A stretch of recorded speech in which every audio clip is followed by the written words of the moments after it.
The morning mist hung low over the village of Windmere, a soft veil across the moorland that curled around Windmere House like a secret. Margaret Elwood stood at the window of the drawing room, her fingers curled around a porcelain teacup gone cold.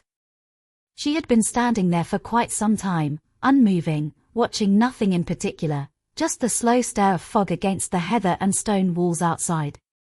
Windmere House had once been lively. It had echoed with rehearsed monologues, laughter from dinner parties, and her own hurried footsteps when inspiration struck at odd hours. But that was before. Before London, before the silence, before Graham. Now, silence was the dominant sound within these walls. Margaret's husband, Graham Elwood, was away in Edinburgh for a literary panel. He often left for such things, talks, critiques, events where his voice held weight and others nodded in agreement. In his absence, Windmere felt both heavier and lighter. The weight of his judgment was gone, but so was the structure he imposed on her days. A knock at the door startled her. She turned, slow and uncertain, as if the house itself had forgotten how to receive visitors. When she opened it, a young woman stood on the step, windblown and smiling, clutching a satchel to her chest. "Miss Elwood? I'm Freya Morgan. We spoke by letter. About the assistant position." Margaret blinked. The ad. She had forgotten she'd posted it in the village notice board, a fleeting decision made during one of her rare surges of defiance. She had half expected no one would reply. But here was Freya, real and eager. "Yes," Margaret said, stepping aside. "Of course. Do come in." Freya brought with her a breath of something different, energy, perhaps, or just youth. Her presence made the hallway seem less like a museum and more like a space waiting to be filled. Margaret led her through to the sitting room, where the fireplace sat long unlit, and offered her the armchair by the window. "You were a writer," Freya said, not unkindly. "My mum remembered your plays." "Ashes at Noon made her cry," she said. Margaret's lips twitched. That play had opened in Soho in '97. It had also been the first Graham ever reviewed. He'd praised the structure but criticized the sentimentality. They had met 3 weeks later. Married within the year. "I haven't written in a long time," Margaret replied. Freya hesitated. "Why not?" It wasn't a question many dared ask. Margaret almost admired her for it. Almost. "Things change," she said simply. Freya didn't push, but her eyes roamed the room, curious and alert. She noticed details, dust on the bookshelf, an abandoned metronome on the mantelpiece, a framed newspaper clipping half hidden behind a curtain. Later that afternoon, Margaret showed Freya to her room, once the music room, then the linen room, now sparse but comfortable. Freya looked around as if she'd stumbled into a story. "Does the house have a name?" she asked. Margaret nodded. "Windmere House." Freya's smile faded slightly, as though she'd heard of it before. "Is it true there's a locked room upstairs?" Margaret paused. The quiet room. Her sanctuary. Her prison. "It's just an old habit," she said. "I keep the key." That night, long after Freya had gone to bed, Margaret wandered the upstairs hallway, her fingertips brushing the edge of the wallpaper that curled with age. She stopped outside the quiet room. The key was cold in her palm. She opened the door just a crack, just enough to hear it. Silence. But a different kind. The kind that waits. The following morning brought sunlight to Windmere House, a rare thing in early autumn, but the brightness did little to warm its long corridors. Margaret moved through the kitchen with the stiffness of someone trying not to wake something. Even with Graham away, she still walked softly. Freya, however, brought sound with her. Her footsteps were quick, her voice light as she greeted Margaret and began unpacking her few belongings. She chatted about the train from Kendal, the sheep on the hills, and the bakery that sold rhubarb tarts the size of your hand. Margaret offered half smiles, nods, polite interest. But there was something about the girl's presence that unsettled her, not in a dangerous way, but in a way that prodded at something Margaret had buried. After breakfast, Freya asked to help organize the attic. The attic? Margaret echoed. Freya tilted her head. It's part of the job, isn't it? Helping you sort through old things. Margaret hesitated. The attic had not been touched since before Graham began controlling which parts of the house she could use. There were boxes up there labeled with her handwriting, theatre props wrapped in old sheets, photographs of people she hadn't thought about in years. With a silent nod, she led Freya up the narrow stairs. Dust danced in the shaft of light as the attic door creaked open.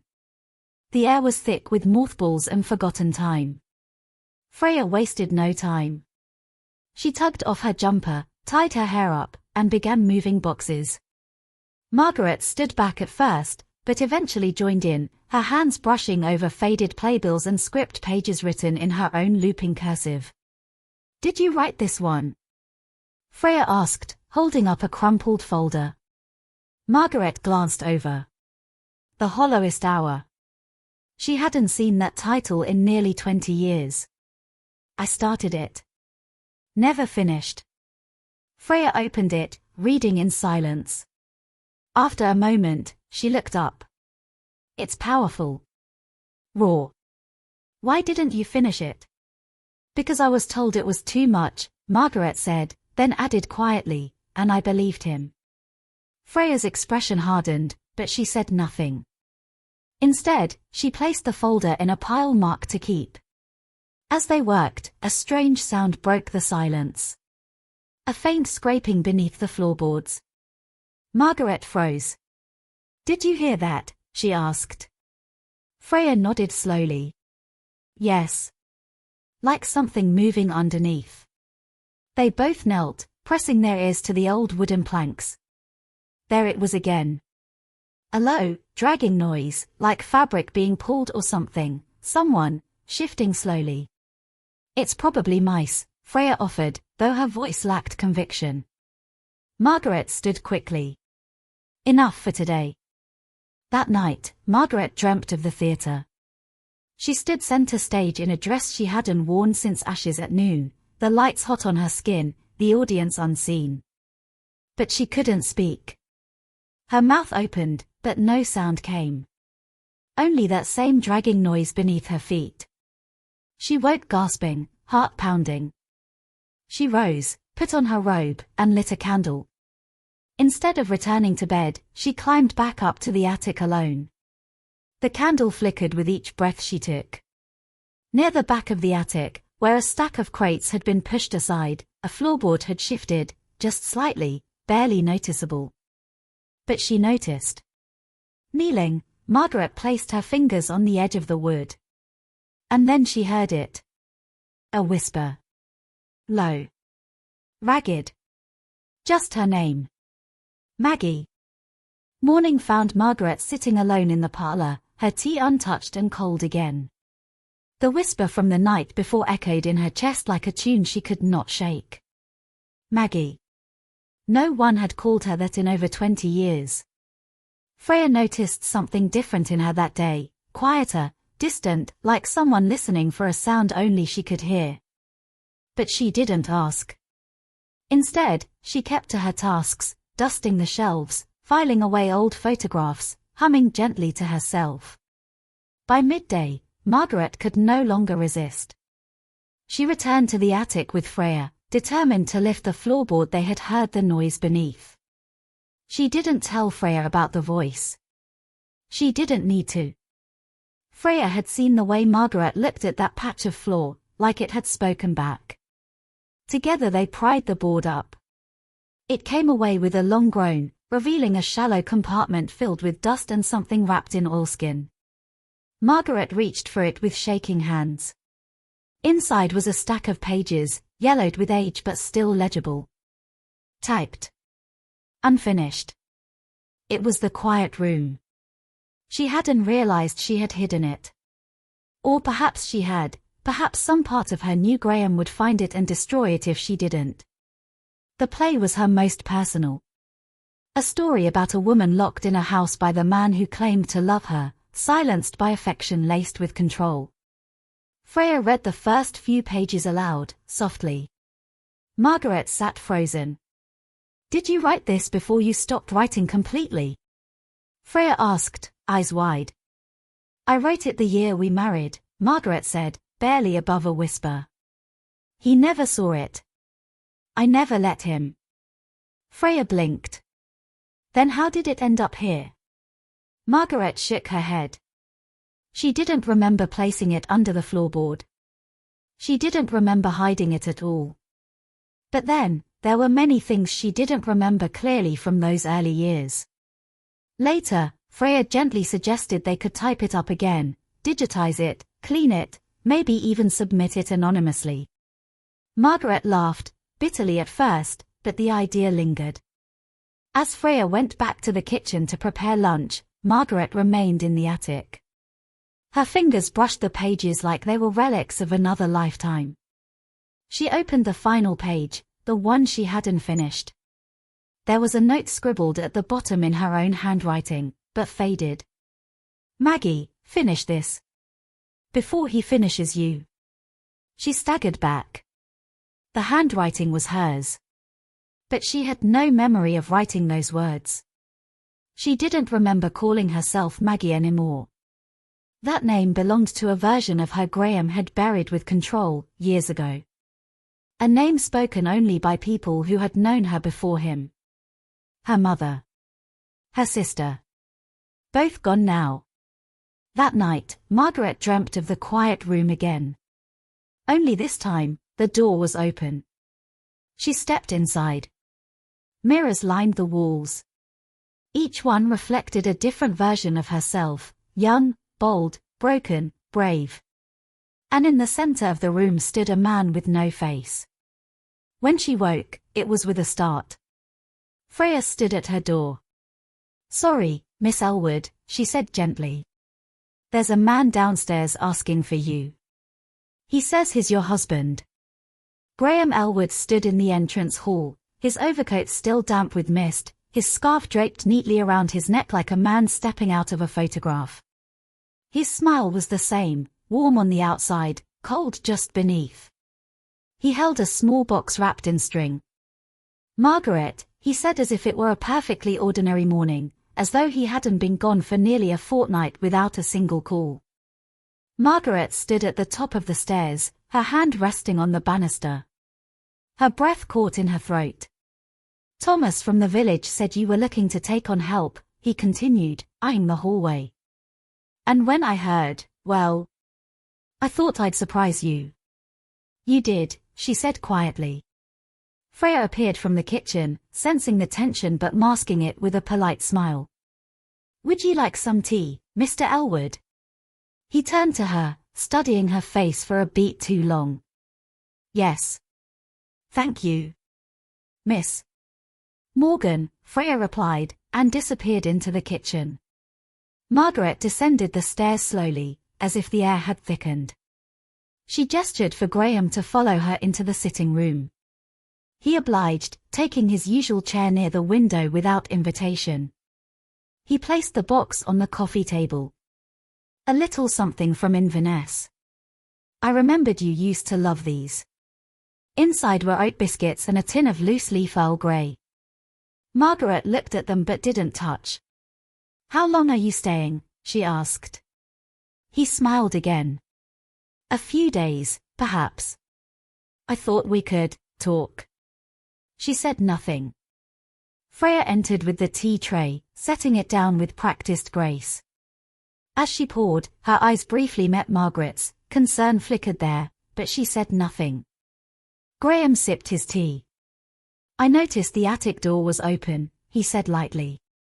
"Doing a bit of clearing." Margaret kept her expression neutral. "Just sorting through things." "Ah. Memory lane," he mused. "Some things are better left there, don't you think?" It was subtle. Always was. A suggestion, not a command. An opinion dressed as kindness. But Margaret didn't flinch. Not this time. Some memories deserve to be dusted off, she replied. And finished. He blinked, just once. But she saw it. The tiny crack in his mask. Freya cleared her throat. I've finished the filing, Miss Elwood. Shall I get started on the transcripts upstairs? Margaret nodded. Thank you, Freya. After the girl left, Graham leaned forward. You're not still writing, are you? Margaret met his gaze. Why wouldn't I be? His smile faltered. Well, I thought you'd let that part of your life go. She tilted her head. Did you? I wonder why. Silence stretched between them like a tightrope. Then, as if shifting tone completely, Graham leaned back. I've had an idea. I think we should sell the house. Margaret froze. What? Windmere is charming, of course. But it's old. Isolated. We could find something closer to the city. I know a developer who... No, Margaret said sharply. Graham stilled. I'm not selling Windmere. He stared at her, long and hard. When he spoke again, his voice was softer, but not gentler. I see. She's been filling your head, hasn't she? The girl. Margaret didn't answer. He stood and walked slowly to the mantelpiece, running his finger along it. You know, I've always admired this place, he said, as if to himself. But it does creak at night. I never quite trusted the floorboards. Never knew what might be hiding underneath. He turned to face her again, smile gone. Careful, Maggie. Some rooms are best kept shut. And with that, he left the room, footsteps echoing like a warning. The day after Graham's unexpected visit, Windmere House felt colder than usual, as though the walls themselves had absorbed his presence. Margaret stood at the window, arms crossed tightly over her chest, watching the fog roll across the hills. Her tea had long gone cold, forgotten beside the stack of papers she had left untouched. Freya returned from the village later that morning with a basket of fresh bread and local cheese, but the usual cheer in her voice was subdued. He left early. Said he had meetings back in London, she said quietly, setting the basket on the kitchen table. Did he say anything to you before he left? Margaret shook her head, then slowly walked to her desk. No. Just, more of the same. She didn't tell Freya that Graham had threatened to revisit her publishing contracts. Or that he'd reminded her who had the connections in the theatre world. Instead, Margaret opened a drawer and pulled out a thick envelope tied with a red string. It had been there for years, aged, worn, and still sealed. Freya looked at it curiously. What's that? Margaret hesitated before answering. It's a letter I wrote, to myself. Or perhaps, to the woman I thought I'd be. I wrote it the day I decided to stop writing plays. Freya's expression softened. May I? Margaret nodded, placing the letter on the table. Go on. Freya untied the string and unfolded the parchment, the handwriting still elegant despite the years. She read aloud, her voice steady. If you are reading this, you have forgotten who you are. You have let someone else's voice drown out your own. But your words are still inside you. Your silence is not peace, it is fear. You must write again, even if no one listens. Especially if no one listens. Margaret looked away, her hands trembling slightly. The letter was a mirror she had long avoided. I never sent it to anyone. I suppose I didn't think I deserved to be that woman anymore. Freya folded the letter gently and looked Margaret in the eye. You are still her. You just needed reminding. That afternoon, Margaret returned to the quiet room, the little sunlit space she once used for writing. Dust danced in the beams of light that slipped through the high windows. Her typewriter waited in the corner, draped in a soft cloth. With a firm breath, she uncovered it and placed a fresh sheet of paper into the carriage. Her fingers hovered above the keys. The silence felt different now. Not hollow, but expectant. Freya stepped into the doorway, holding a cup of warm tea. She didn't speak. She simply placed it on the windowsill and left Margaret to her thoughts. Margaret's fingers began to move. One word. Then another. The room filled with the soft, rhythmic clack of keys. But as the afternoon wore on, Freya, who had returned to the kitchen, received a message on her phone. Her expression darkened as she read the name. It was Graham. And he wasn't done. That night, Windmere House was wrapped in a heavy downpour. Rain pelted the windows, and the wind howled through the chimney like a ghost returning to haunt. Margaret didn't sleep. She sat by the hearth with a blanket wrapped around her shoulders, staring into the dying embers. Upstairs, Freya's footsteps moved gently across the floorboards. She had checked the locks twice already. Something about the message from Graham had unsettled her. He hadn't written much, just a time and a place. No context. No explanation. But the tone was clear. It was a summons. At midnight, a sharp knock echoed through the house. Margaret froze. Freya leaned over the banister. Did you hear? Another knock. Louder this time. Not frantic, but insistent. Margaret stood, placing her cup aside.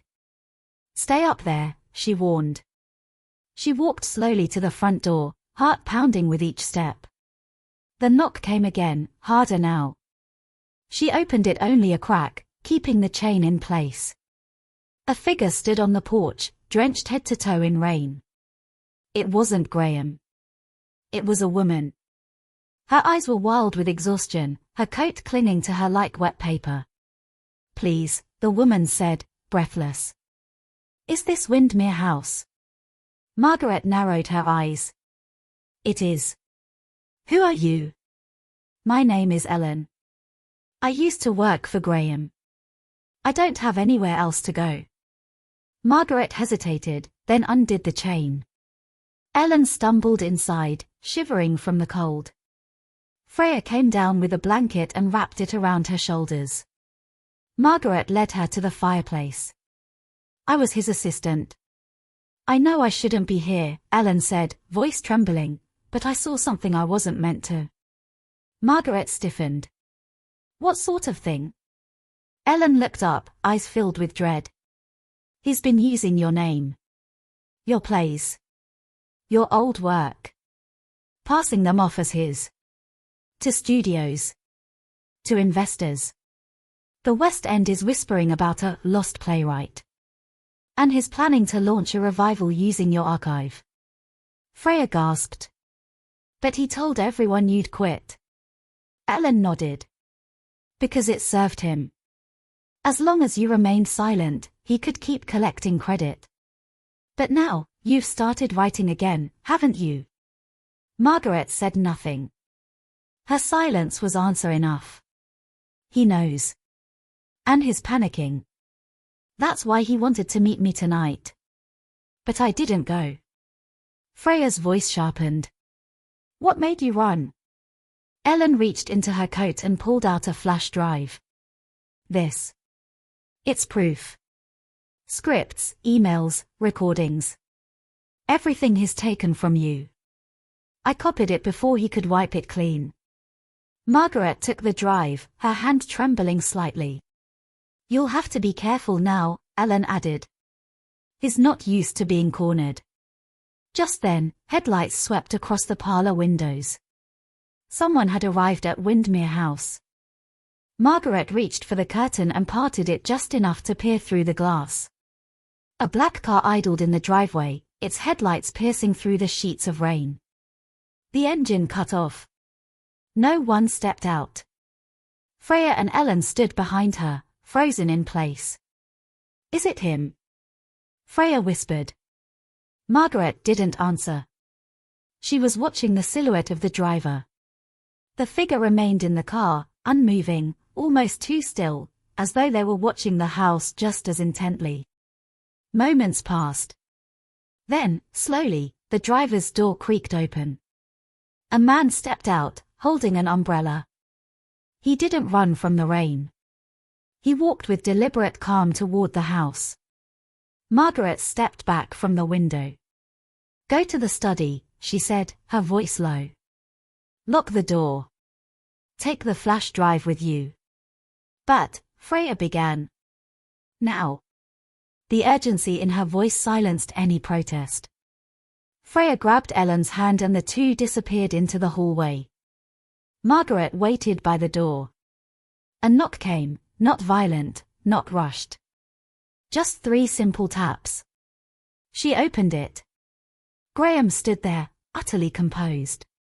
His dark coat glistened with rain, but his expression was dry with smugness.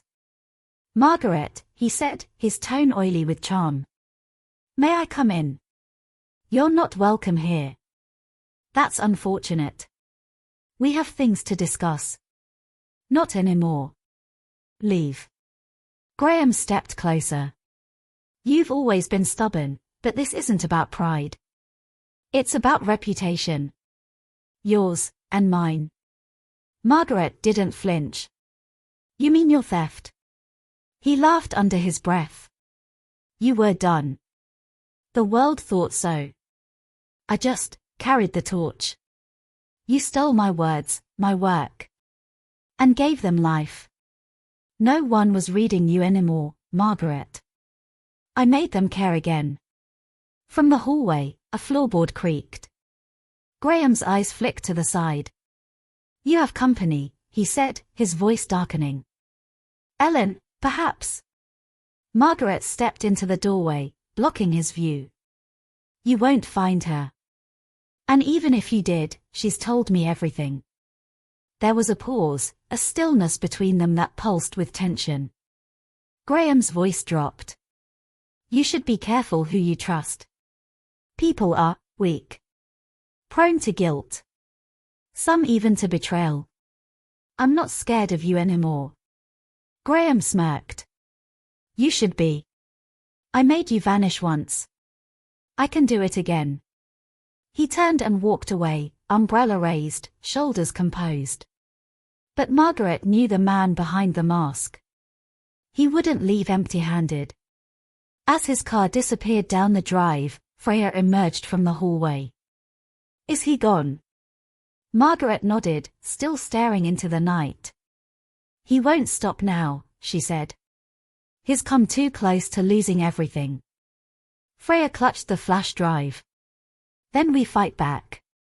With this." But neither of them noticed that the door to the basement, long locked and ignored, was now slightly ajar. Freya descended the basement steps slowly, the torch on her phone casting long shadows along the damp walls. The air was musty, carrying that cold, forgotten scent of dust and mildew. The door hadn't been opened in years, yet now it stood slightly ajar, as though someone had slipped inside while they were upstairs. "Are you sure about this?" Margaret's voice floated down behind her. Freya turned. "He might have left something here before.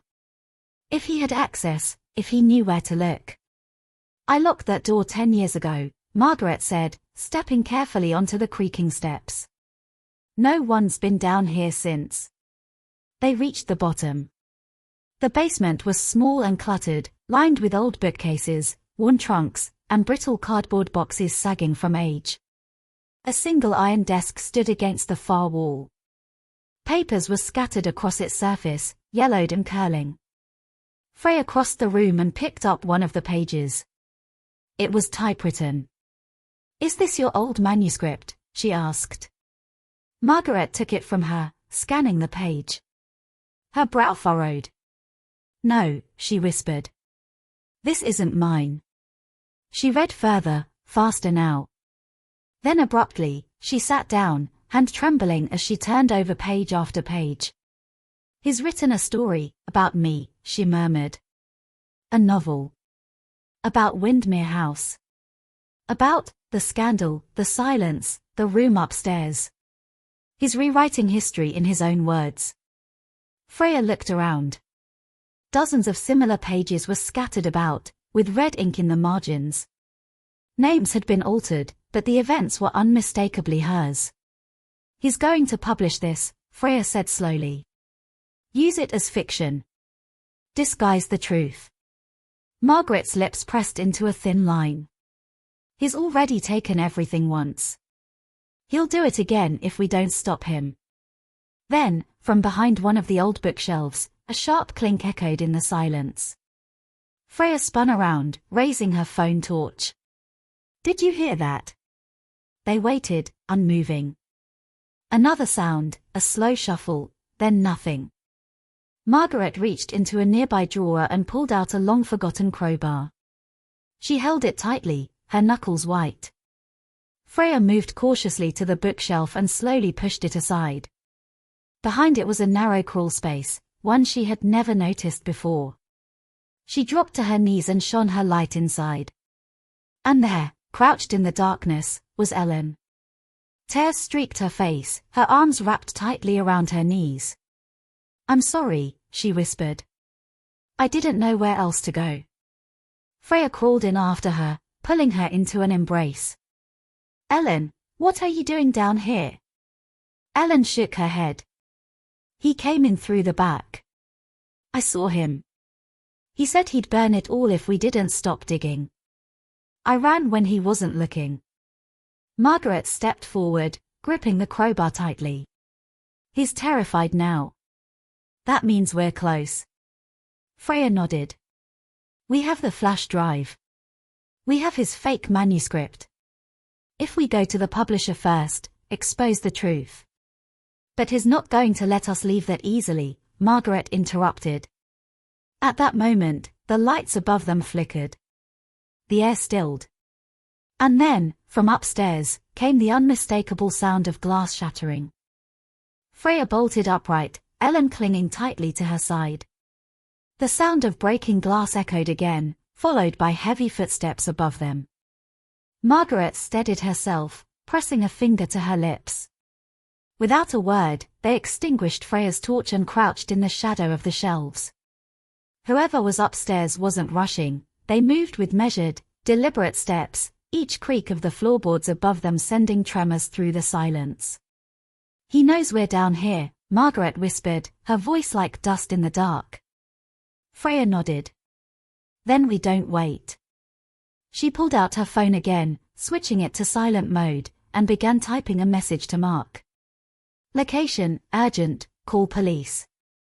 She hit send, hoping the signal would find its way through the thick stone walls of Windmere House. The footsteps grew louder, descending the staircase now. Margaret gripped the crowbar tighter. Then, silence. No footsteps. No creaks. Nothing. Until a voice broke through the dark. "Well done, Margaret," it called out from just beyond the basement door. Calm. Mocking. "You always did have a flair for drama." Margaret stiffened, her jaw clenched. "Edward," she said flatly. Freya peered around the shelf. A tall figure now stood in the doorway. He wore a long dark coat, his silhouette broken by the gleam of something metallic in his hand, a lighter. "It was going to be a beautiful story," Edward continued, stepping slowly into the basement. "Tragic. Mysterious. Profitable." He knelt beside the manuscript pages. "But you just couldn't leave it buried, could you?" "You never cared about the truth," Margaret said. "You only ever wanted your version of it." Edward stood again. "Truth is subjective, Margaret. You should know that better than anyone." Freya rose, stepping out from behind the shelves. "You tried to burn down her past. But you forgot something." Edward raised an eyebrow. "Oh. We made a copy." He froze. "The flash drive," Freya said. "Everything you tried to erase. We're not just going to a publisher. We're going to the police." Edward's eyes flicked to Ellen, who was now standing beside Margaret. "And what do you think they'll say? That an old, jealous woman and her grieving niece outsmarted me. Freya smiled coldly. They'll say you underestimated the wrong women. Edward lunged forward, but Margaret moved quicker. The crowbar swung, connecting with a loud crack against the side of his shoulder. He stumbled backward, crashing into the shelves. Ellen grabbed the manuscript and the flash drive, shoving them into Freya's bag. Go! She cried. They raced up the basement stairs, hearts pounding, with Margaret close behind. Edward was shouting now, scrambling to his feet, but his balance faltered. As they reached the main hallway, the front door burst open, and 2 police officers rushed in, weapons drawn. Mark followed them, wide-eyed and breathless. Freya didn't stop. He's downstairs, he tried to destroy evidence. The manuscript, the room, everything. The officers moved swiftly. Moments later, Edward was hauled up from the basement, protesting, but already cuffed. Margaret turned to Freya, her expression a mix of disbelief and relief. It's over. But Freya shook her head. Not yet. She looked past the front door, to the grey skies over Windmere. We have a story to finish. The real one. Margaret smiled. And in that moment, for the first time in years, the quiet at Windmere House wasn't filled with fear, but with the sound of truth finally rising.